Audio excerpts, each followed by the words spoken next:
Hello everyone, मी अपर्णा स्वागत करते तुमचं माझ्या चॅनलमध्ये. Aparna unfiltered where you gets raw real blogs. ही कला बघताय तुम्ही, त्या कलाकाराची आज ओळख मी तुम्हाला सांगते. ज्यांची कला केवळ रंगापुरती मर्यादित नाही, तर ती त्यांच्या आयुष्याची ओळख आहे. त्यांनी ना इतक्या वेगवेगळ्या प्रकारची पेंटिंग्स काढली आहेत की त्यांच्या घरात अशी एकही रिकामी भिंत नाही जिथे त्यांची कला सादर झालेली नाही.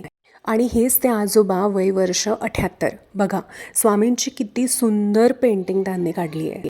वयाच्या या टप्प्यावर जिथे अनेक लोक विश्रांती घेणं पसंत करतात, तिथे हे आजोबा आजही ब्रश हातात घेऊन ना आपल्या कल्पनांना कॅनव्हासवर जिवंत करतात. वयानुसार आता त्यांच्या हात असे शेक करतात, पण खरंच समजत नाही ते एवढ्या सुंदर पेंटिंग काढत कसे असतील. आणि अख्ख्या घरभर त्यांच्या पेंटिंग्स आहेत आणि त्याही इतक्या सुंदर, अप्रतिम. निसर्गचित्र, व्यक्तिचित्र, आध्यात्मिक चित्र, ग्रामीण जीवन, भावना, संस्कृती, प्रत्येक पेंटिंग एवढी वेगळी कथा दाखवते ना. 78 वर्षाचं वय असूनही त्यांची कल्पनाशक्ती अजूनही खूप तरुण वाटते आणि त्यांची कला खरंच अप्रतिम आहे. ते सांगतात, कलेचा हा वारसा त्यांना त्यांच्या वडिलांकडून मिळालेला आहे. पाहताना वाटत होतं ही पेंटिंग्स केवळ चित्र नाही, तर त्यांच्या आयुष्याचा अनुभव आणि त्यांची मेहनत आणि त्यांची निष्ठा ही त्यामधून दिसून येते. तर हे आजोबा आमच्या सोसायटीमध्ये राहतात. मला लिफ्टमध्ये भेटले आणि बरेच दिवस झाले मलासुद्धा त्यांचे पेंटिंग्स पाहायचेच होते.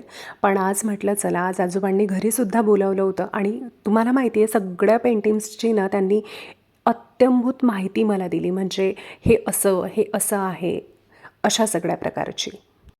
घराची एकही भिंत रिकामी नाही, कारण घरात राहतो खरा कलाकार. या 78 वर्षाच्या आजोबांना तर आजोबांचा इकिगाई सापडलाय. आता तुम्हाला तुमच्या जीवनातला इकिगाई सापडलाय का?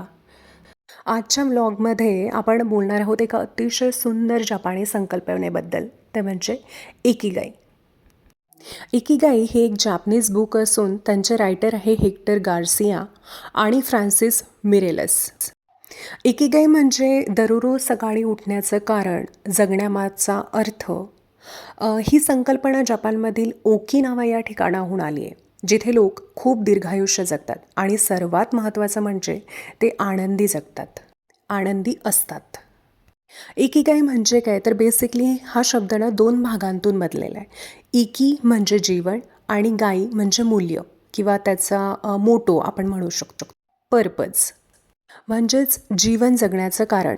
इकिगाई सांगतो की जर आपल्याला आयुष्यात समाधान हवं असेल, तर आपल्याला 4 गोष्टीचा संगम हा सापडायलाच हवा. तुम्हाला काय आवडतं? तुम्ही कशात चांगले आहात? जगाला कशाची गरज आहे? ज्यासाठी तुम्हाला पैसे मिळू शकतात, त्यामधलं आपण बघू तुम्हाला काय आवडतं.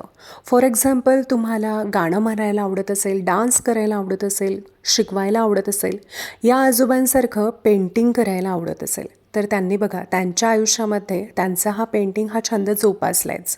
आणि वयाच्या या टप्प्यावर आल्यावर सुद्धा फक्त आवड, छंद असून चालत नाही, तर तो जोपासावा सुद्धा. तुम्ही कशात चांगले आहात?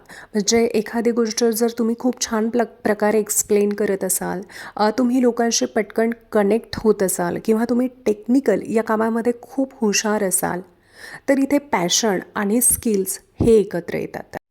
जगाला कशाची गरज आहे? चांगल्या शिक्षकांची, प्रामाणिक कलाकारांची, मोटिवेटेड कंटेंट क्रिएटर्सची सुद्धा. पॉझिटिव्ह विचार देणारे लोक. तुमचं काम कोणाच्या तरी आयुष्यात फरक पडतंय का? म्हणजे आता बघा ना, मी हे व्हिडिओ करते आणि माझे जे व्हिडिओ बघतात त्यांच्या आयुष्यामध्ये 1-2% जरी माझ्या व्हिडिओजनी, मी सांगितलेल्या विचारांनी फरक पडला ना, तर येस, मला माझ्या आयुष्यातलं इकिगाई मिळालेलं आहे, सापडलेलं आहे. इकिगाई पुस्तकनं आपल्याला स्मॉल स्टेप्स घ्यायला शिकवतं. म्हणजे मोठं यश हे लगेच हातात लागत नाही, पण रोज थोडंसं जे आपण सुधारत राहतो ना, त्याने मोठं यश हे नक्कीच मिळतं. म्हणजे फॉर एक्झाम्पल, दररोज आपण 30 मिनटं तुम्ही तुमच्या आवडीसाठी द्या. नेक्स्ट, नेहमी ॲक्टिव्ह राहा. जपानमधले लोक रिटायर होतच नाही, ते फक्त कामाचं स्वरूप बदलतात. काम म्हणजे ओझं नाही, तर पर्पज असावा. नेहमी स्ट्रॉंग कनेक्शन्स ठेवा. कुटुंब, मित्र, समाज हे सगळं इकिगाईचा भाग आहे. एकटं यश हे निरर्थक असतं. आपल्यात कुठला इकिगाई आहे हे आपल्याला ओळखता यायला हवं.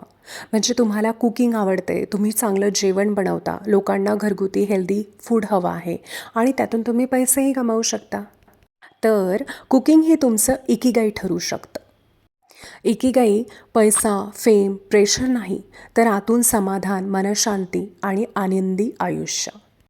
तुम्हाला माहिती आहे, जॅपनीज लोक हे जास्ती काळ जगतात, म्हणजे ते दीर्घायुष्य असतात. ते जास्ती आनंदी असतात. स्ट्रेस कमी असतो आणि ते शेवटच्या वयापर्यंत ॲक्टिव्ह राहतात. त्यांचं रहस्य काय तर इकिगाई असलेलं आयुष्य. त्यांना त्यांच्या आयुष्यामध्ये त्यांचा इकिगाई सापडलेला असतो आणि त्याप्रमाणे ते जगतात. इकिगाई हे करिअर नाही, ती लाईफ फिलॉसॉफी आहे. बऱ्याच लोकांना असं वाटतं की इकिगाई म्हणजे नोकरी करणं किंवा बिझनेस करणं, तर ते चुकीचं आहे. इकिगाई असू शकते की तुम्हाला तुमच्या गार्डनिंगमध्ये इंटरेस्ट असेल, बागकाम आपण ज्याला म्हणतो. मुलांना शिकवण्यामध्ये इंटरेस्ट असू शकतो. कला, मी आजोबांचं उदाहरण जे तुम्हाला दिलं ते या वयाच्या या टप्प्यामध्ये सुद्धा पेंटिंग्स करतात. समाजसेवा कोणाला करायला आवडत असेल, कुटुंबाची काळजी घेणं, रोज सकाळी चालायला जाणं. इकिगाई म्हणजे पर्पज, नुसता प्रोफेशन नाही. तर मैत्रिणींनो, इकिगाई शोधायला वेळ लागू शकतो, पण तो शोधण्याचा प्रवासच आपल्याला एक चांगलं माणूस बनवतो.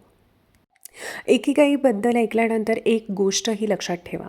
तुमचं आयुष्य इतरांपेक्षा वेगळं असणं हा दोष नाही, ती तुमची ओळख आहे.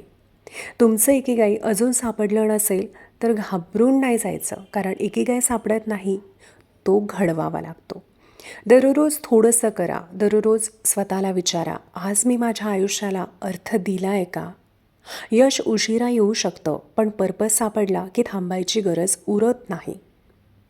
आजपासून लोक काय म्हणतील यापेक्षा तुमचं मन काय म्हणतं याकडे लक्ष द्या. कारण जेव्हा तुमचं काम, तुमचं मन आणि तुमचं कारण एकत्र येतात, तेव्हाच तुम्ही खऱ्या अर्थाने जगायला लागता. तर चला, स्वतःचा इकिगाई शोधा आणि तुमचं आयुष्य तुमच्याच अर्थाने जगा. जर हा व्लॉग तुमच्या मनाला कुठेतरी भिडला असेल, आवडला असेल, तर लाईक करा, शेअर करा आणि अशाच प्रेरणादायी गोष्टींसाठी चॅनलला सबस्क्राईब करा. कारण तुमचं इकिगाई हे कुणी ठरवणार नाही, ते तुम्हाला शोधावं लागेल.